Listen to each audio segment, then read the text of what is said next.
বৃদ্ধ ব্যবসায়ী, শ্রমিক, চাকুরিজীবী, বিভিন্ন শ্রেণী পেশার মানুষ, জনপ্রতিনিধি, প্রশাসন, উলামায়ে হযরত, ইমামে মাসাজিদ, মাদ্রাসা কর্তৃপক্ষ, তালিবুল ইলম, আসাতিজায়ে কেরাম সময় পরামর্শ অর্থ দিয়ে দোয়া করে উপস্থিত হয়ে মাইক, লাইট, প্যান্ডেলের ব্যবস্থাপনার মাধ্যমে সহযোগিতার হাত যারা বাড়িয়েছেন প্রত্যেককেই আল্লাহ রাব্বুল আলামিনের খেদমতের বরকতে দুনিয়াতে শান্তি, সম্মান ও পরকালের চিরমুক্তির ব্যবস্থা করে দিন।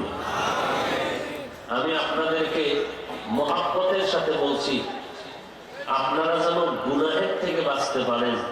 ব্যক্তিগত স্বার্থ আমাদের নাই। কেউ যদি ব্যক্তি স্বার্থে কিছু বলে, সে জবাব তিনি আল্লাহর কাছে দিবেন। আমরা একমাত্র দ্বীনের স্বার্থে কথা বলতেছি। মাইকলা ভাই ইকো কমায় দেন। মোবাইল একটি আন্তর্জাতিক গজবের নাম। এই মোবাইল আপনার জীবন যৌবনকে নষ্ট করে দিল, লেখাপড়া নষ্ট করে দিল, ব্রেনকে নষ্ট করে দিল, মেধাকে দুর্বল করে দিল, হার্ট দুর্বল করে দিল, চোখ ব্যথা বাড়িয়ে দিল, চোখের পাওয়ার নষ্ট করে দিল। এই মোবাইল স্বামী, স্ত্রী, পিতামাতা, সন্তানের মাঝে ঝগড়ার সৃষ্টি করলো। এই মোবাইল আমার হাত গুনার দ্বারা নাপাক করলো। এই মোবাইলের দ্বারা আমার চোখ নাপাক, আমার জবান নাপাক, আমার অন্তর নাপাক। এই মোবাইলের দ্বারা বহু তাজা প্রাণ কেড়ে নিল। এই মোবাইলের মাধ্যমে জীবনের বহু সময়কে অপচয় কাটিয়ে দিল। এই মোবাইলের মাধ্যমে একটা ভদ্র সন্তানকে বেয়াদব বানিয়েছে এই মোবাইল। অতএব এরপরও হালকা উপকার আছে বিধায় আমিও মোবাইল ব্যবহার করতে বাধ্য। এই যে এক ষড়যন্ত্র, আন্তর্জাতিক বেঈমানদের ষড়যন্ত্র, এটা এমন একদিনের নয়, এমন একটা মেডিসিন মুসলমানের হাতে দিয়েছে যে ইবাদতের বেলায় এই মোবাইল তোমাকে ক্ষতির মধ্যে নিয়ে যাবে। নামাজে দাঁড়িয়ে আছে, ইমাম সাহেব কেরাত করতেছেন, এত সুন্দর আওয়াজ, হঠাৎ মোবাইলের রিংটোন বেজে উঠলো, মানুষের একাগ্রতা নষ্ট হয়ে গেল। এরকম বহু খারাপিয়া আরো আছে। 2 ঘন্টা মোবাইলের উপরে আলোচনা করলেও শেষ হবে না। এরপরে হুজুর যেন এই মোবাইলের দিকে আকৃষ্ট থাকে। সে তো গান শুনবে না, বাদ্য শুনবে না, নারীদের নাচ দেখবে না। এই বেঈমানের গোষ্ঠী আলেম ওলামা তথা টুপিওয়ালাদেরকে এই মোবাইলের দিকে, ইবাদতের থেকে সময় এদিকে যেন দিতে পারে, সেজন্য ইউসুফ জুলাইখার নাটক বানিয়েছে। হুজুর ইউসুফ জুলাইখার নাটক দেখে, দোলের আওয়াজ নাই, গানের আওয়াজ নাই, বেপরদা নারী নেই। এখন কেউ যদি বলে আপনি কি দেখেন, বলে ইউসুফ জুলাইখার নাটক দেখি, এটা তো আর হারাম কিছু দেখি না।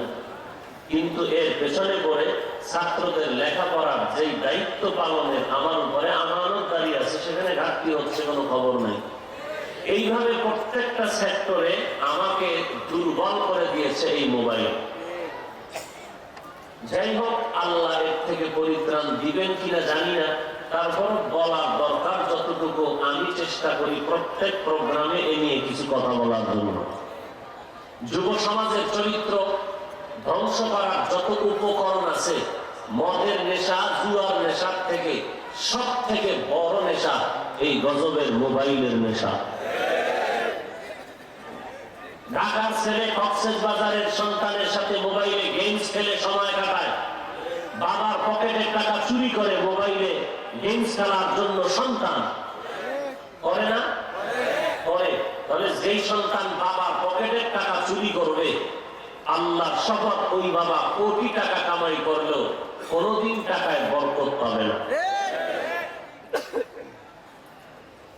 আরো কত ক্ষতির পথ আছে, এটা আপনারা নিজেরা অনেকটা উপলব্ধি করতে পারেন। আল্লাহর কাছে দোয়া করেন, আল্লাহ পাক এই মোবাইলের গুনাহের থেকে গোটা জাতিকে হেফাজত করেন। এখানে আসছেন বয়ান শুনতে, আপনি মোবাইল নিয়ে ব্যস্ত থাকলে কি শুনবেন? এখানে আসার তো কোনো দরকার হতো না। আগামীকালকে ইউটিউবার থেকে বয়ানটা ডাউনলোড করে নিলেই হয়ে যায়। এখানে এসে আপনি আসছেন বরকতের জন্য, দিলের মধ্যে কিছু কথা নিবেন আর গুনাহের থেকে তওবা করে চোখের পানি ফেলে চলে যাবেন। কোনোটাই তো হচ্ছে না। মোবাইল নিয়ে ব্যস্ত, নিজেরও ক্ষতি করতেছেন, আশেপাশের বান্দাদেরও ক্ষতি করতেছেন, আমারও ক্ষতি করতেছেন। আল্লাহ হেদায়েত দান করুন। আমার ছবি আপনার মা দেখবে, হালাল? এই যুবক, হালাল?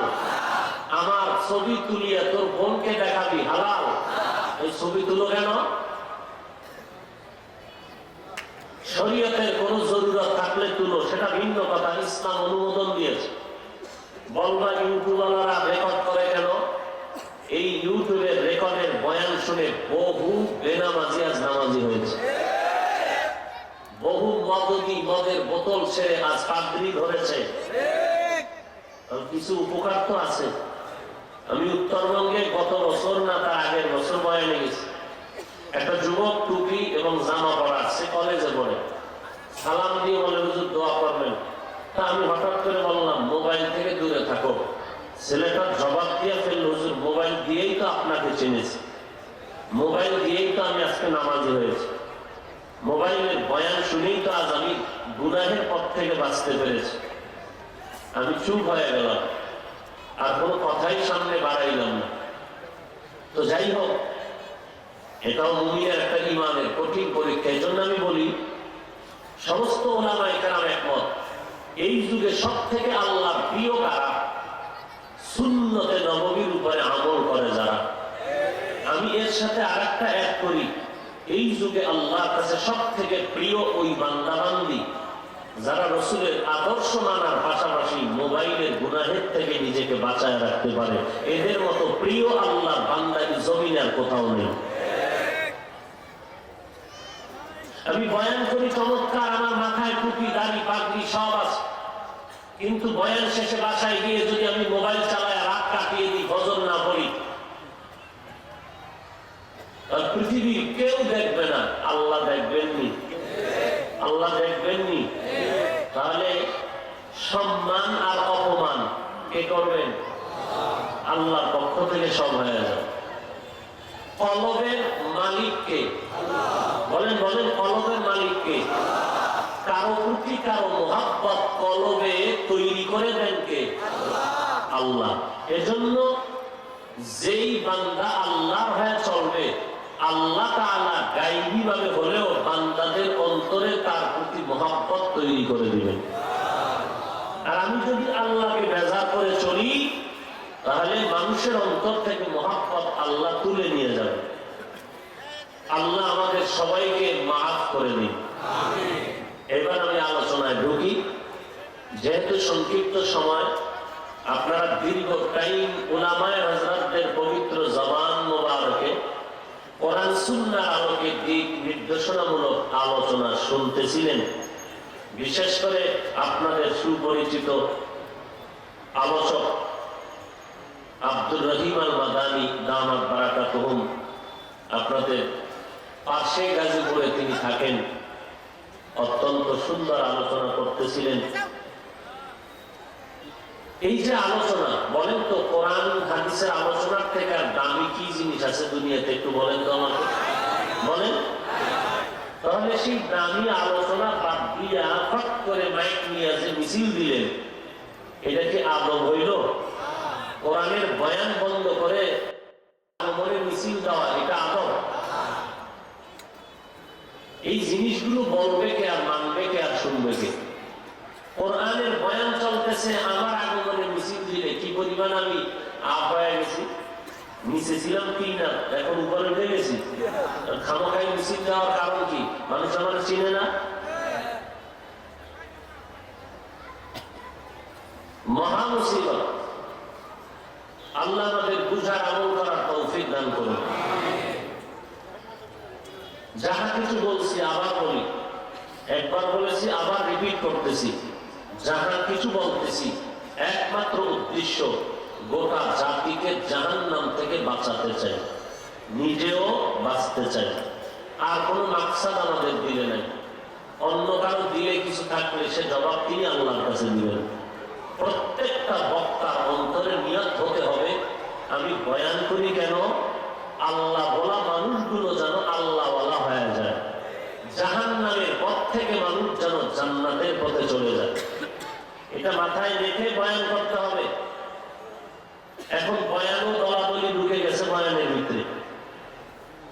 শ্রোতারাও দলীয়, বক্তাও দলীয়। প্রায় জায়গায় হালাত আগেই দেখে যে কোন দলের বক্তা আজকে ওয়াজ করবে,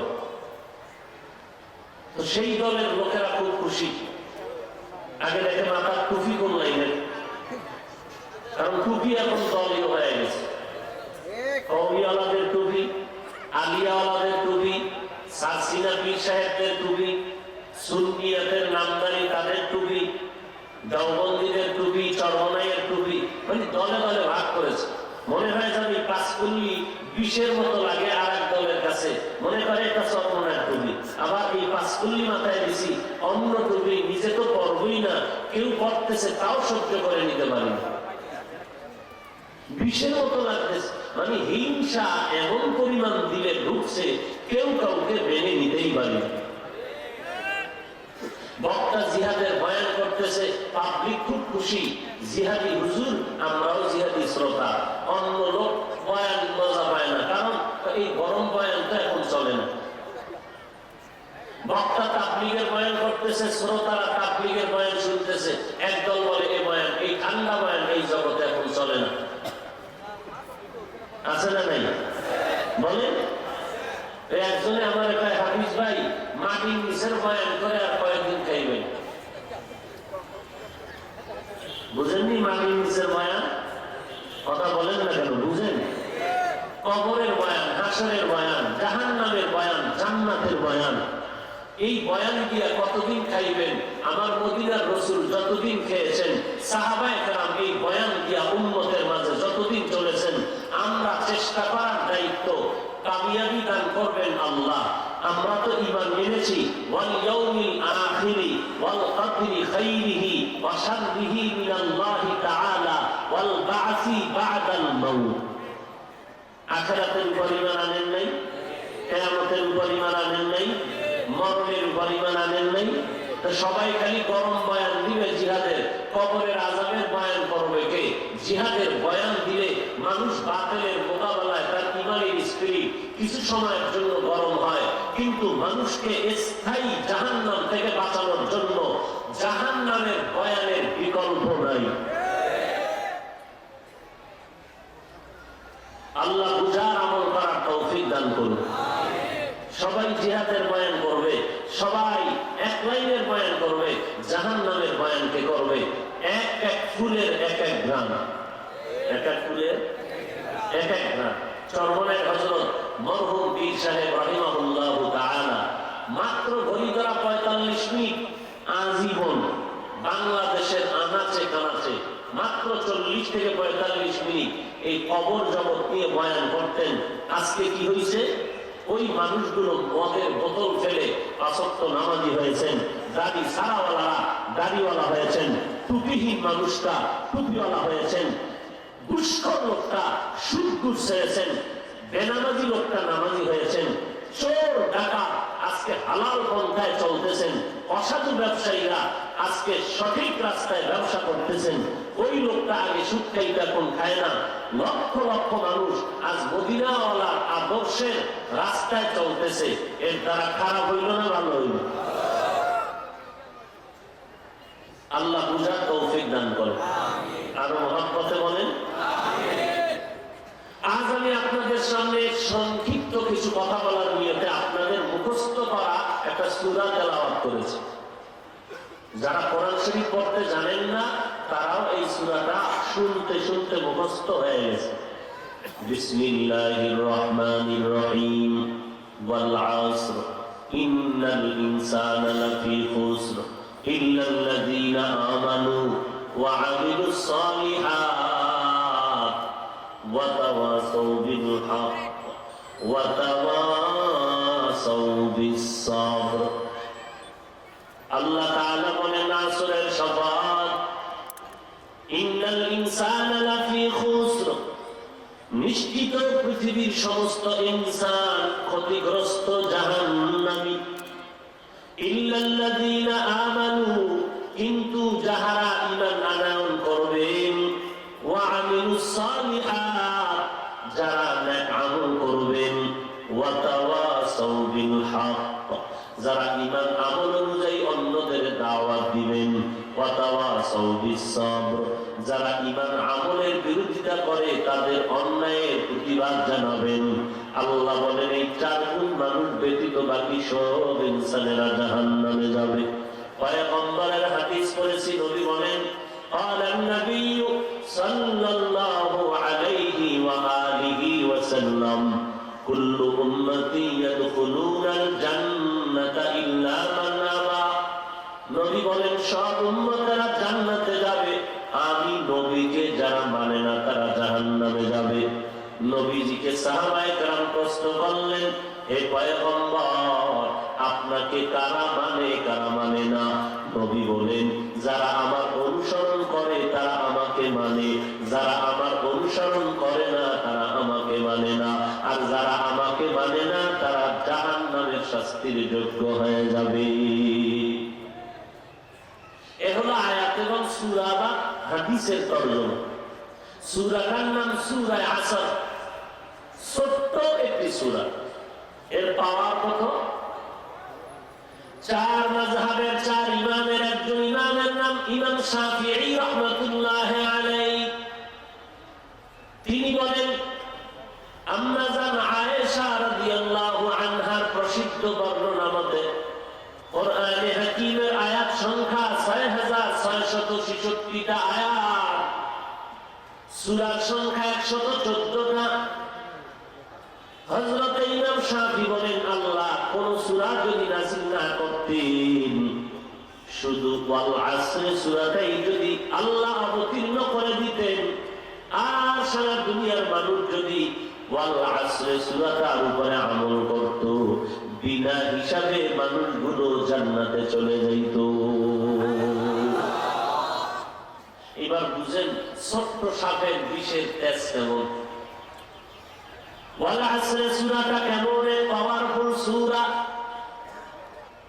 আল্লাহ পাক শুরুতেই শপথ করলেন, আল্লাহর কোরআন এমন একটি দামি কিতাব যে কিতাবের মতো আর কোন কিতাব নাই।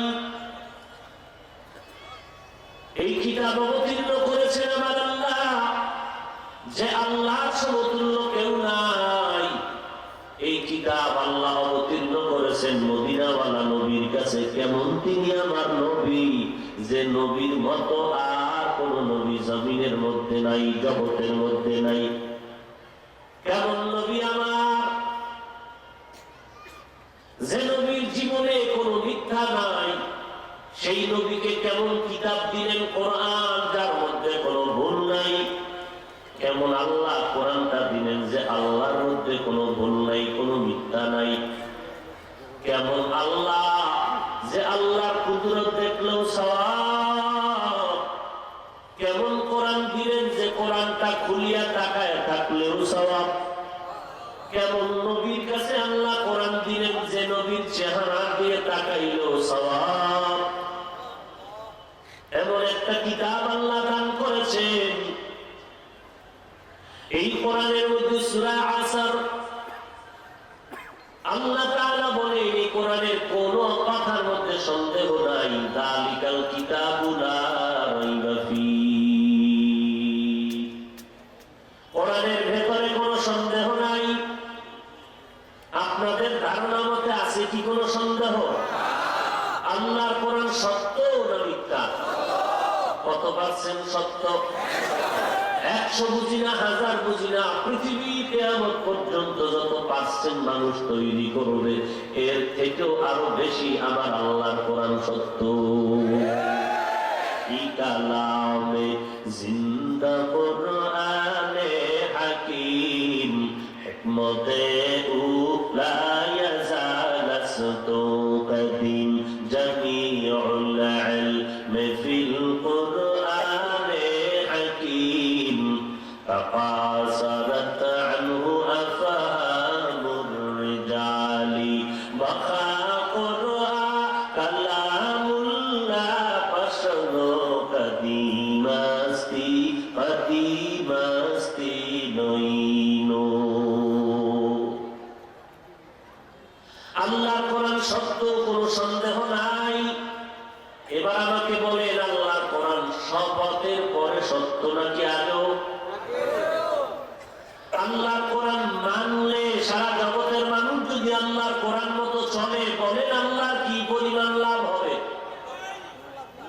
কোনো লাভ।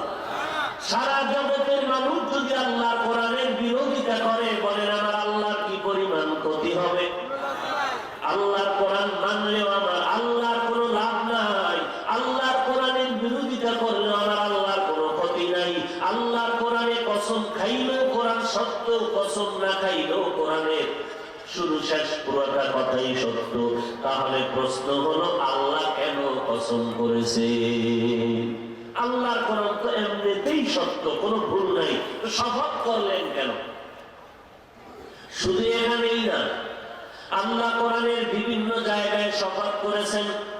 ওয়াস-সামাই যাতিল বুরুজ ওয়াল ইয়াউমিল মাউউদ ওয়া শাহিদিন ওয়া মাশহুদ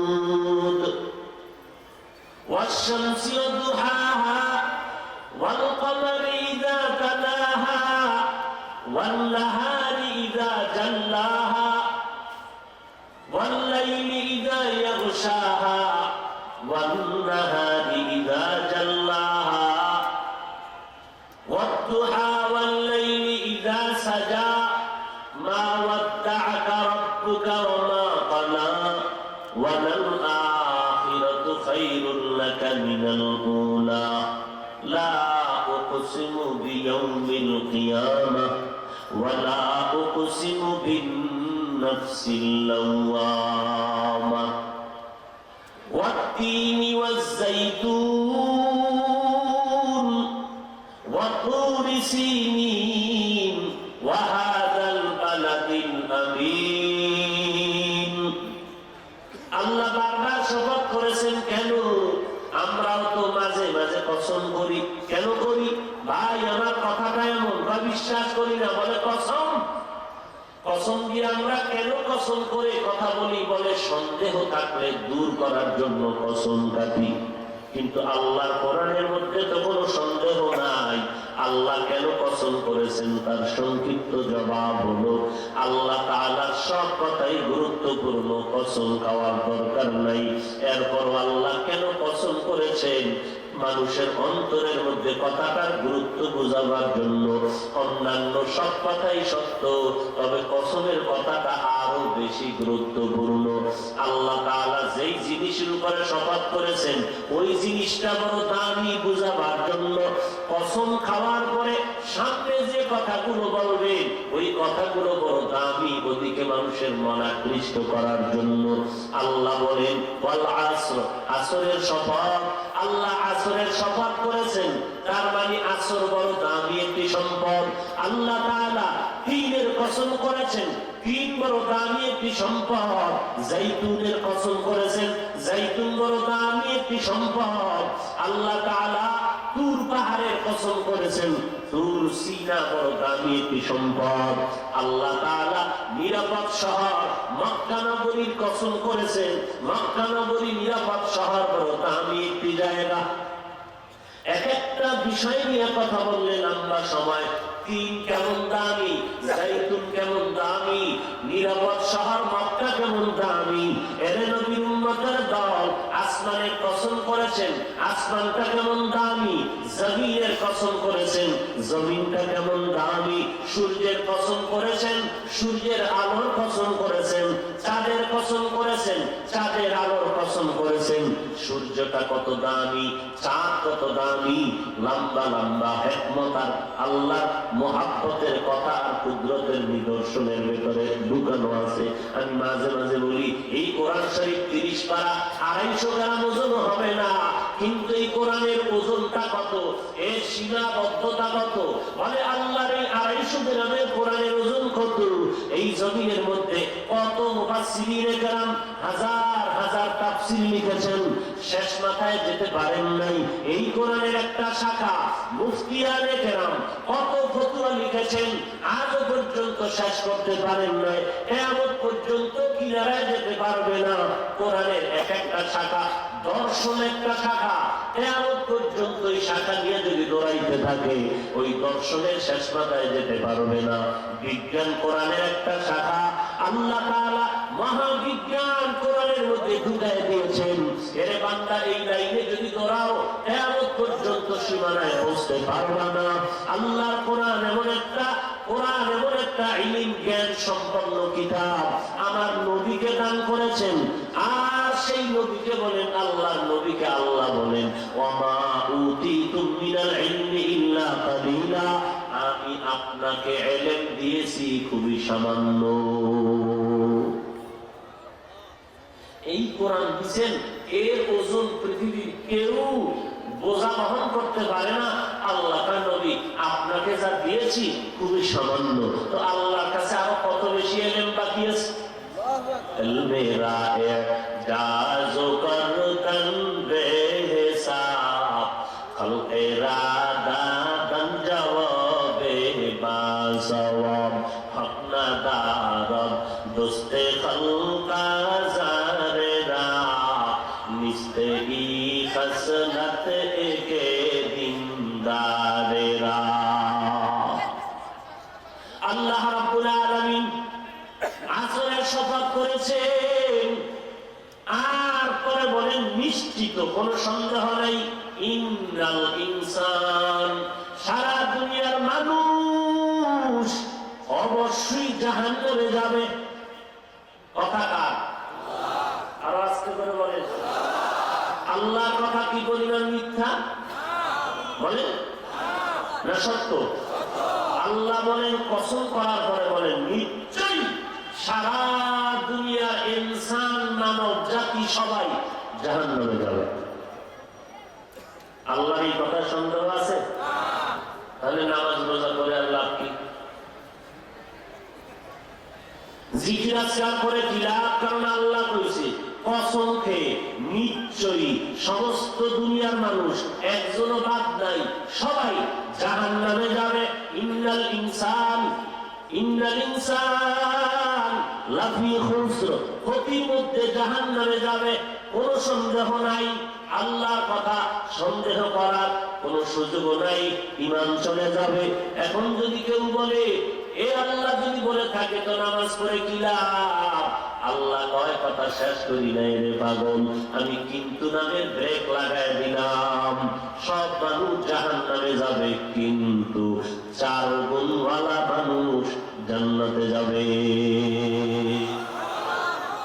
ওদিকে মদিনার নবী কয় সব মানুষ জান্নাতে যাবে, আল্লাহ কয় সব মানুষ যাবে জাহান্নামে, 4 গুণওয়ালারা জান্নাতি। নবীজি কয় সব মানুষ জান্নাতে যাবে, আমি রাসূলের যারা মানে না তারা জাহান্নামে।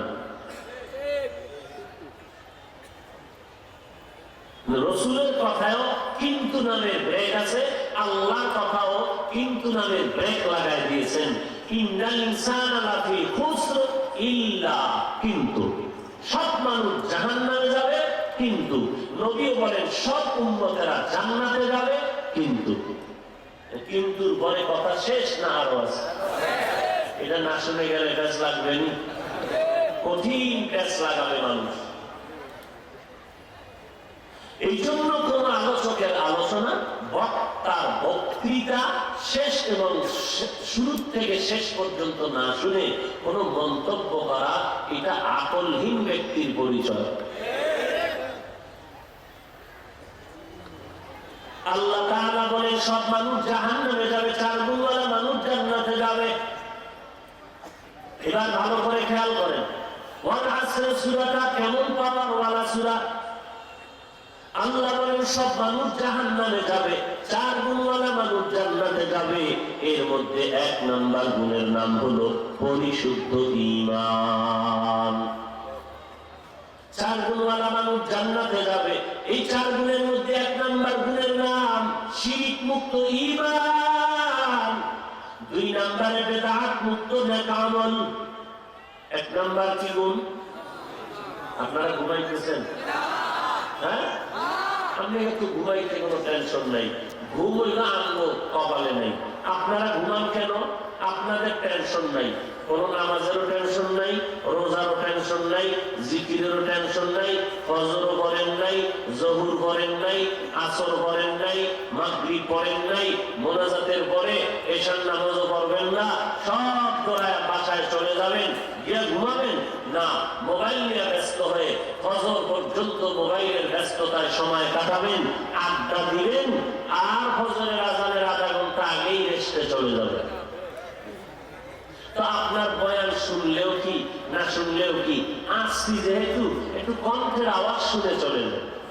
আর যদি চিন্তা করতেন হায় হায় এই মহামারী করোনায় আমার উপায় কি, আমার আব্বা চলে গেল, আমার দাদা চলে গেল, আমার দাদি চলে গেল, আমার বয়সের যুবক আমার মতো কত যুবক চলে গেল, কত কবরে আগুন দেখলাম, কত কবরে আযাব দেখা গেল, কত কবরের লাশ কাফন সহ 20 বছর পরে তাজা পাওয়া গেল, যত কবরের লাশ তাজা পাওয়া গেল, সব নামাজির কবর, যত কবরে আযাব দেখা গেল, সব বেনামাজির কবরের লাশের খবর। ইন্ডিয়াতে নয়, সোনার বাংলায় কবরের মধ্যে আগুন দেখা গেল। এই বাংলাদেশে কত কবরে ধোঁয়া দেখা গেল।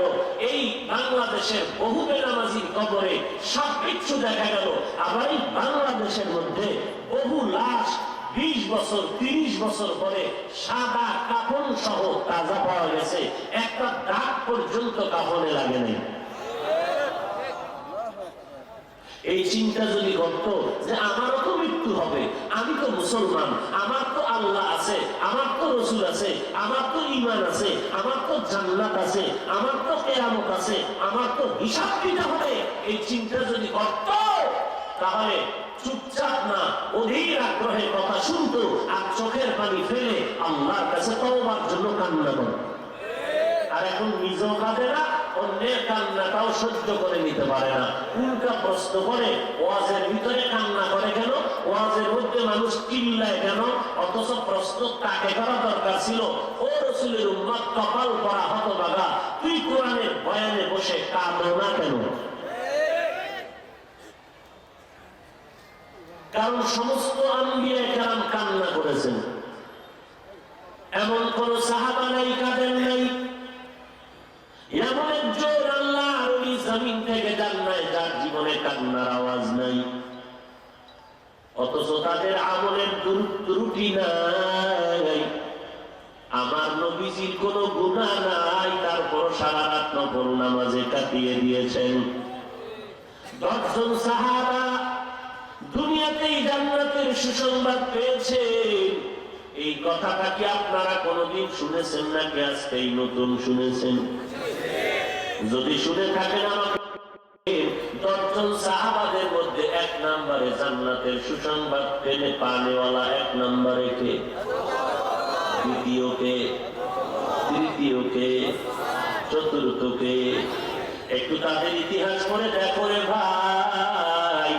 বাংলা বই কেনার দরকার নাই, মোবাইলের এমপি খরচ করে ডাউনলোড কর, 4 খলিফার জীবনী লেখা সার্চ দাও, 4 খলিফার জীবনী বাংলায় চলে আসবে।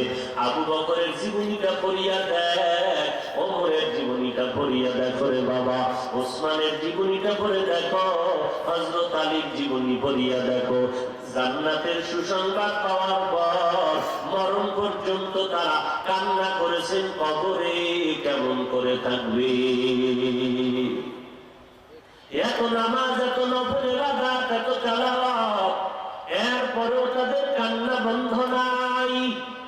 আর তুমি এত পরিমাণ গুনাহ করো, তোমার আমার চোখে কোনো পানি নাই। এরে নবীর আশিকের দল, মদিনার নবী বলেন 1 ফোঁটা চোখের পানি যদি ছেড়ে দাও, আল্লাহ পাক তোমার এই পানির বদৌলতে জাহান্নামের আগুন হারাম করে দিবে। আর কে দারত খৌফে হক দার দিল মাদাম, জান্নাতুল মাওয়া দেহত উরা মাকাম। আমার তো নামাজ নামাজই না, আমি তো নামাজের ভিতরে সৃষ্টির নিকৃষ্ট একটা চোর। নামাজ পড়ি না জানো আল্লাহকে ডাইরেক্ট ধোঁকা দিতেছি। নামাজে দাঁড়াইয়া মসজিদের দেওয়ালটা কেমন, টাইলস আর মোজাইক কেমন, এগুলো তাকায় তাকায় দেখতেছি, আবার মোবাইলে দিয়ে খেয়াল রাখতেছি। ইমামের কেরাত লম্বা হইলে মুক্তাদির মাথা গরম হয়। এইবার বুঝো তোমার নামাজ কেমন নামাজ জানোনি। আল্লাহ তোমার মতো নামাজির ব্যাপারে কোরআন শরীফের মধ্যে বলেন ফাওয়াইলুল লিল মুসাল্লিন, তোমার মতো নামাজির জন্য ওয়াইল নামক জাহান্নাম। ফাওয়াইলুল লিল মুসাল্লিন, ওয়াইল নামক জাহান্নাম ওই মুসল্লির জন্য যেই মুসল্লি নামাজ পড়ে আর আল্লাহর সাথে মশকারি করে, তামাশা করে। বলে কেমন? বিয়ার অনুষ্ঠানে তোমারে আমারে দাওয়াত দিয়েছে, তুমি যদি একটা গেঞ্জি পরিয়া বিয়ার অনুষ্ঠানে যাও, তোমাকে এলাকার মানুষ পাগল ছাড়া কিছু বলবে না। ওরে দুনিয়ার মধ্যে দামি জায়গা আল্লাহর ঘর, আর আমার আল্লাহ হলেন মেজবান, তোমাকে আমাকে নামাজের দাওয়াত দিছে, আমরা মেহমান। আল্লাহর ঘরে মেহমান হইয়া যারা নামাজে যাও, আল্লাহর মহব্বতের পোশাকটাও যারা পরিয়া যাও না, ওরে বান্দা তোমার মতো নিমুখ হারাম জমিনে আর কেউ নাই। আমাকে যদি এমপি সাহেব দাওয়াত দেয়, প্রধানমন্ত্রী যদি দাওয়াত দেয়, জীবনও দিবে না কথার কথা। যদি আমাকে দাওয়াত দেয়, ওরে এই এলাকার একটা গরিব মানুষের যদি এমপি সাহেব খবর বলে তাড়াতাড়ি 1 ঘন্টার মধ্যে দেখা করো, ওই বান্দার দ্রুত গতিতে সুন্দর পোশাক পরে গোসল করে পরিপাটি হয়ে যাবে। এই বান্দা নিজে সাইকেল ছাড়া চলে না, রিক্সা ছাড়া চলে না, কিন্তু এমপি সাহেবের কাছে সম্মান পাওয়ার জন্য একটা প্রাইভেট গাড়ি ভাড়া করে যাবে। এমপি সাহেব যেই পোশাকটা পছন্দ করে এমন একটা দামি পোশাক নিয়ে বান্দা সেখানে যাবে। ওই এমপি সাহেবের থেকে আমার আল্লাহর মহব্বতটা কি কম? যদি আল্লাহর মহব্বতের চিন্তা করতা, তাহলে বাঘ ভাল্লুক আর শুকরের ছবিওয়ালা পোশাক নিয়ে গেঞ্জি পরে মসজিদে যাই কিনারে মুমিনের দল। এরে নবীর আশিক উম্মতের দল, তাও আবার নামাজি গিয়াও কত ডিস্টার্ব। জুমার দিন শুধু আগের সুন্নতের খবর নাই, ইমাম খতিবের বয়ানটাও শুনে না, সালামের আগে গিয়া খুতবা যখন দেয় ঢুকিয়া 2 রাকাত ফরজ নামাজ পড়িয়া সালাম ফিরানোর পরে আমার বাড়িতে দৌড় দিল। এমন জোরে দ্রুত গতিতে চলে গেল, বাকি আর 4 রাকাত সুন্নতের তোয়াক্কা করলো না। বাড়িতে গিয়া আল্লাহর বান্দা আবার মোনাজাত দিয়া চলে গেল, আল্লাহ তুমি আমারে মাফ করে দাও। জুমায় আসিয়াও পুরা নামাজ পড়লো না, মোনাজাতে আবার আল্লাহর কাছে মাফ চাইয়া মসজিদ থেকে বের হইয়া মাথার টুপি পকেটে ঢুকাইয়া জেনার আড্ডাখানায় গিয়া বসে গেল। বলে কি জেনার আড্ডাখানা? বলে এত বড় দামি জুমার দিন নামাজ পড়িয়া সালামের পরে 4 রাকাত সুন্নাত না পড়িয়া টুপি পকেটে ঢুকাইয়া ওই জেনার আড্ডাখানা বিয়ার অনুষ্ঠানে হাজির। মুসলমানের বিয়া শতকরা কয়টা বিয়ে পাইবেন? মদিনার লাইনে বিয়া হয়। আমি বলি প্রায় বিয়া জেনা করা আড্ডাখানা হয়। চোখের গুনাহ, হাতের গুনাহ, অন্তরের গুনাহ। কোন ভাগ্যবান বান্দা বলেন না যে হুজুর এটি মিথ্যা কথা। কথা বলেন না কেন? জুমা হইলেই আকামনি বললেন, মোনাজাতে মাপ চাইলেন, আর গিয়া করলেন কি? জুমা এসা কান্না করে মোনাজাত করলেন, আর বের হয়ে করলেন কি? এই জন্য আমি মাঝে মাঝে বলি, কত বড় পীর সাহেবের পাগড়িওয়ালা মুরিদ, এর ভাগরির দাম কত, আর জিকিরের ধাক্কার দাম কত, আর তাবলীগের দাম কত। এর বল যায় হাজি সাহেবের মাইয়া বলার বিয়ার সময়। আল্লাহ আপনি হেদায়েত দান করুন। হ্যাঁ, যেখানে আল্লাহ অসন্তুষ্ট সেই সংসারে শান্তি হবে কি করে? সেই সংসারের সন্তানটা আদর্শবান হবে কি করে? এর নবীর উম্মতের দান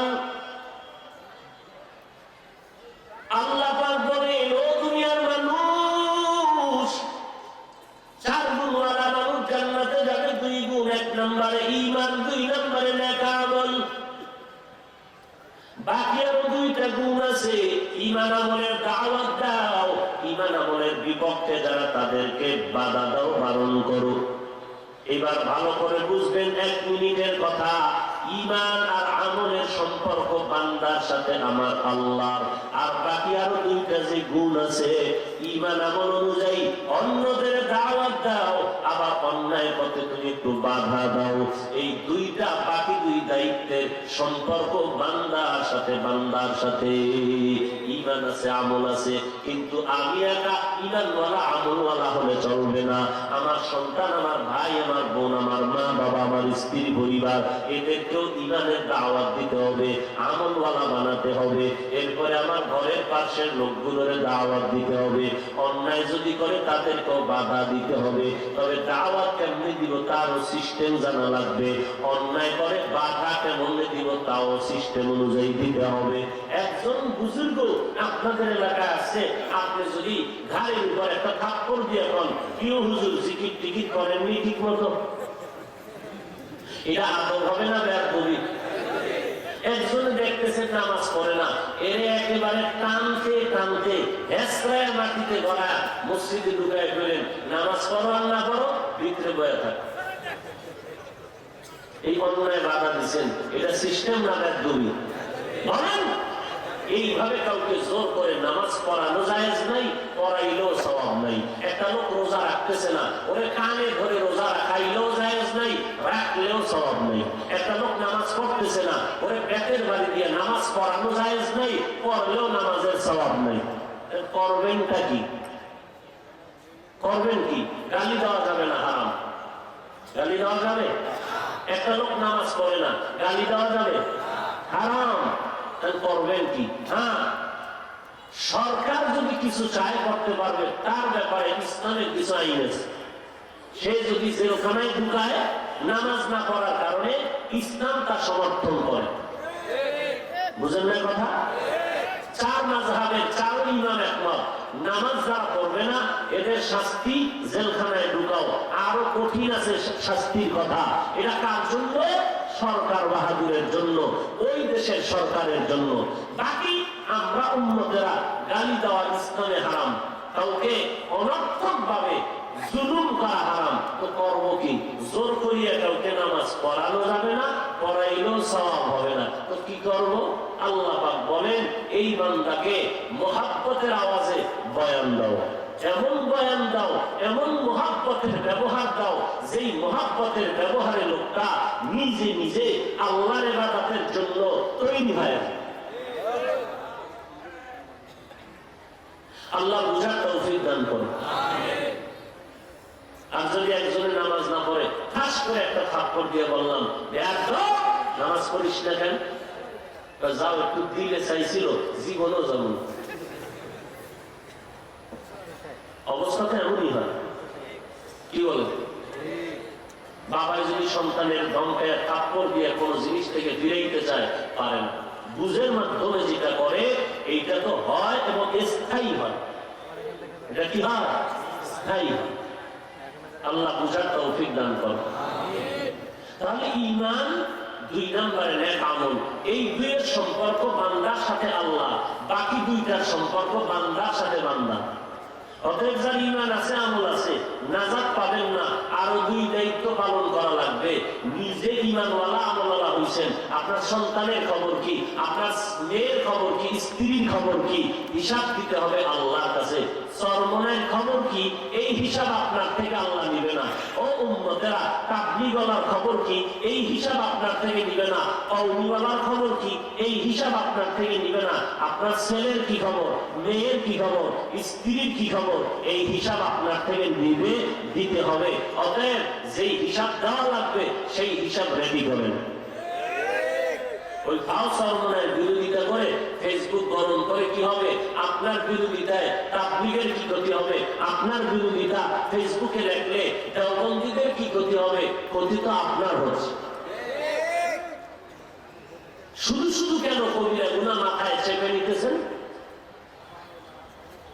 লেখাপড়া বাদ দিয়া যুবক এই মোবাইলের পিছনে সমালোচনা, গালাগালি এ নিয়ে থাকে সারা দিন রাত, লেখাপড়ার কোনো ধার ধরে না, নকল সারা পরীক্ষায় পাস করে না। আর এখন তো এই গজব আইছে, একজন নকলের গুল্লি মারি, আল্লাহ শুকর, আল্লাহ মুখে নেক নজর দিয়ে তাকাইছে, আমরা পরীক্ষা ছাড়াই পাস। যদি আর 12টা বছর বেশি দেরি লাগবে না। পরে কলম কামড়ানো আর মরমু সেটা ভিন্ন কথা। হ্যাঁ হ্যাঁ, না মাদ্রাসার লেখাপড়ার হালাত সুন্দর, না অন্য দিকের সুন্দর, এই মোবাইলের কারণে, না গার্ডিয়ানের অনুগামী হইয়া আমরা চলতেছি। শিক্ষক যদি বাধা দেয়, ছাত্র তার বিরুদ্ধে আন্দোলন করে। কোথায় আদব আছে বলেন? আবার নাই তাও বলা যাবে না। আছে বিদায়ী তো এই জমিটা এখনো সুস্থ আছে। দেখেন না, সেদিন একজনে বললেন এই বাংলাদেশ এখনো মায়ের করে আছে। সারা পৃথিবীর যে হালাত, সেই তুলনায় আমরা মায়ের করে। ভারত কলকাতার ইতিহাস দেখেন না, তাকান না, খবর নেন, কি পরিমাণ মানুষ মৃত্যুর করে ধরে যাচ্ছে, আর এর একজনেরও মাস্ক নেই।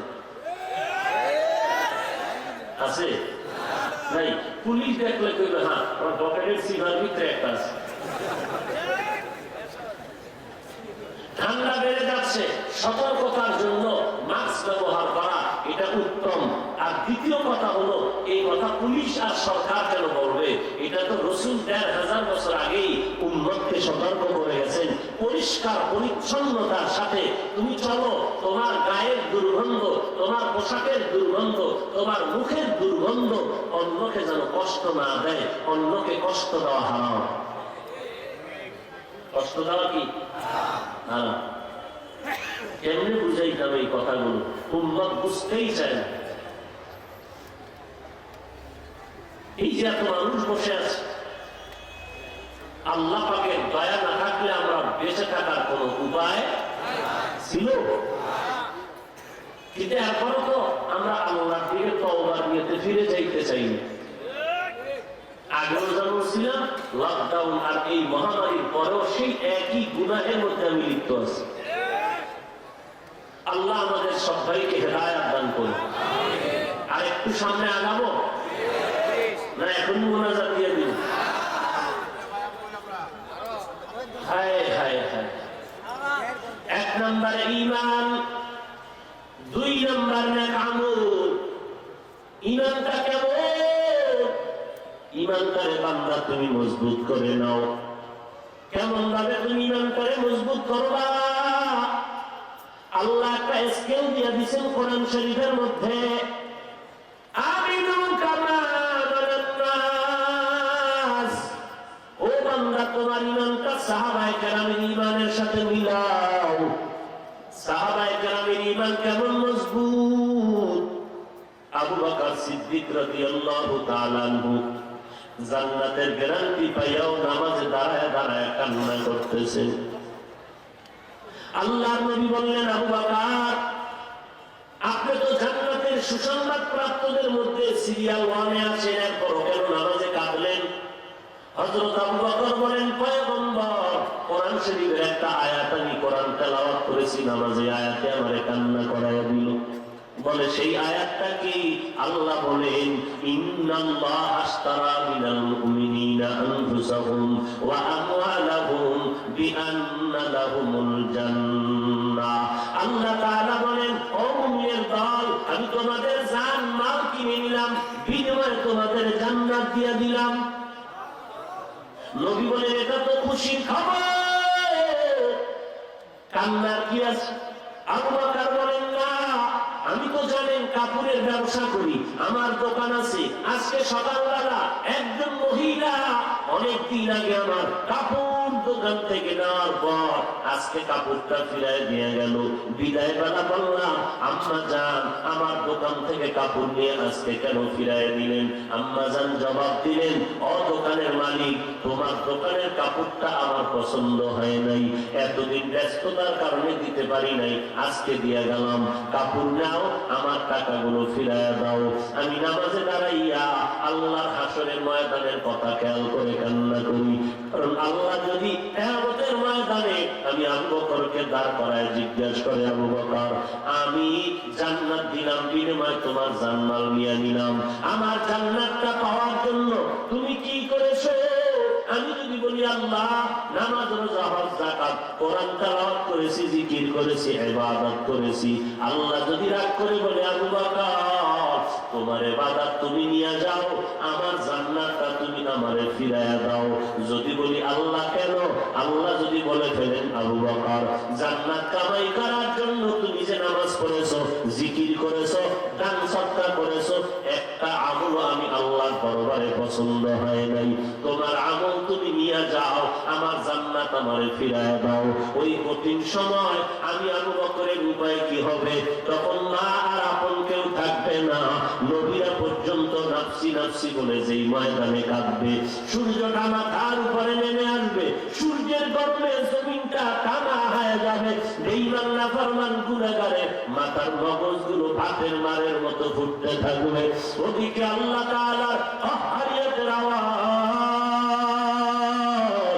লিমানিল মুলকুল ইয়াউম লিল্লাহিল ওয়াহিদিল কাহ্হার।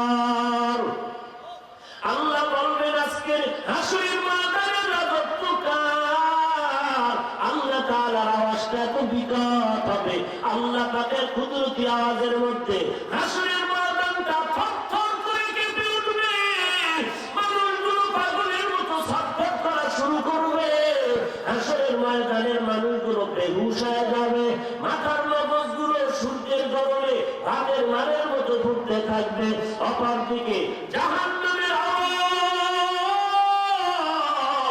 জাহান্নাম চিল্লায় বলবে আল্লাহ গুনাহগারগুলো আমার পেটের মধ্যে দাও, আমার পেটের মধ্যে বড় ক্ষুধার তৃষ্ণা হয়েছে। আল্লাহ তাআলা বলবেন ওরে জাহান্নাম অপেক্ষা কর, গুনাহগারের হিসাবটা নিয়ে নে, এরপর তোর পেটের মধ্যে গুনাহগার গুলো দিতেছি। আবু বকর কান্না করেন নবী আমার, ওই ভয় আমি কান্না করতেছি, কি উপায় হবে হাসরের দিন? কারণ মা সন্তানের পরিচয় দিবে না, সন্তান মা বাবার পরিচয় দিবে না রে বাবা। দুনিয়ার মধ্যেই তাকায় দেখো, সন্তান যদি মারাত্মক অপরাধের শিকারে জেলখানায় চলে যায়, অনেক বাবাই কয় এই সন্তান আমার না, সন্তানের আমি চিনি না। দুনিয়াতেই মা বাবা স্বার্থের কারণে সন্তানের ভুলে যায়, সন্তান মা বাবাকে ভুলে যায়। এরে যুবক, কয়দিন আর যৌবনের বাহাদুরি করবি, কোথায় এই যৌবনের বাহাদুরেরা কোথায় চলে গেল? আজকে দুনিয়ার মধ্যে ক্ষমতাওয়ালা টাকাওয়ালা দেখো ফেরাউন নমরুদ হামান জমিনে পড়ে আসে, ওদের নাম নেওয়ার মতো একটা বেঈমান জগতের মধ্যে নাই। অথচ ওই ফেরাউনের টাকার অভাব ছিল না, অথচ তার নাম সবাই ঘৃণার সাথে নেয়, কেউ পছন্দ করে না। কিন্তু আল্লাহর কি কুদরত, ওই বেঈমান ফেরাউনের ঘরে আবার তারা পরিস্থিতি আসিয়া আল্লাহ পাকের এমন ভাবে রাজি করায় নিল। আমার নবী বলেন আসিয়ার সাথে কিয়ামতের দিন আমি মুহাম্মদের সাথে বিবাহের ব্যবস্থা হয়ে যাবে। এ নবীর উম্মতের দল, কয়দিন আর জাহান্নামের থেকে তুমি দূরে সরার চেষ্টা করবা কবে? সময় কিন্তু বাকি নাই রে বাবা। আমি বলি না তুমি টুপি পরো, লম্বা জামা পরো, পাগড়ি পরো, স্কুল ছেড়ে দাও, মাদ্রাসায় যাও, একবারও বলবো না। স্কুলে পড়ো, কলেজে পড়ো, ভার্সিটিতে পড়ো, চাকরি করো, ব্যবসা করো, কোনো বাধা নাই। তবে নবীর সুন্নতের মালাটা গলায় লাগাও। তোমার আমার মতো কত যুবক তাকায় দেখো, ড্রাইভারি করে নামাজ বাদ দেয় না। তোমার বিবেকরে জিজ্ঞাসা করো তুমি কেন পারবা না রে বাবা? তোমার আমার মতো কত যুবক র‍্যাব আর্মি পুলিশ বিডিআর চাকরি করে নামাজ ছাড়ে না, বলে তুমি কেন পারবা না? একটু চিন্তা করো, বিবেকরে প্রশ্ন করো। তোমার আমার মতো কত যুবক আজকে তাকায় দেখো, সাধারণ লাইনে ইংরেজি পড়ুয়া বান্দা, ডাক্তার, ডক্টর, প্রফেসর, ইঞ্জিনিয়ার, এক বেলার নামাজও বাদ দেয় না, বলো তুমি কেন পারবা না? তোমার আমার মতো কত বান্দা দেখো ব্যবসা করে নামাজ ছাড়ে না, তুমি কেন পারো না? তোমার আমার মতো কত আল্লাহর গোলাম চাকরি করে, ব্যবসা করে, শ্রমিকের কাজ করে, সময় মতো নামাজ পড়ে, এক বেলার নামাজও বাদ দেয় না। এত কষ্টের পর এই শীতের মধ্যে ঠান্ডার ভেতরে আল্লাহর ঘর মসজিদে গিয়া নামাজে দাঁড়ায় যায়, ফজরের নামাজটা পর্যন্ত বাদ দেয় না, তুমি কেন পারবা না? অনেক আল্লাহর বান্দা কান্না করে বলে হুজুর মনটা বড় খারাপ, মাঝে মাঝে মনে চায় ফজরের নামাজটা গিয়া মসজিদের জামাতে পড়ব, কপাল এতই খারাপ, যার বাড়ির মধ্যে আমি টাকা দিয়া ভাড়া থাকি, ওই বিল্ডিং ওয়ালা ফজরের সময় গেট খোলার চাবি দেয় না, ফজরের নামাজেও মসজিদে যেতে পারি না।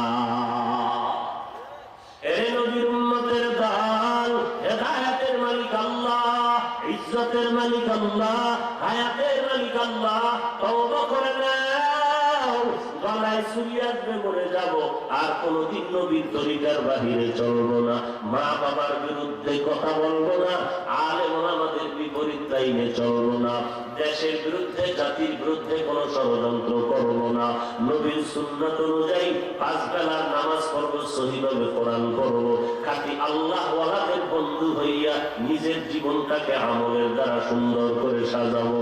যদি তওবার নিয়ত হয় আর অন্তর নরম থাকে, আল্লাহকে মহব্বতের সাথে তওবার নিয়তে বলো, হে আল্লাহ, গুনাহের কারণে আমার দিলটা পাথরের মতো শক্ত, চোখে পানি নাই, কান্নাওয়ালা চক্ষু দান করো, আজকে থেকে তওবা করে নিলাম, আর গুনাহের পথে যাব না, আল্লাহর বিরুদ্ধে নবীর বিরুদ্ধে চলবো না, নবীর সুন্নাত অনুযায়ী 5 ওয়াক্ত নামাজ আদায় করব।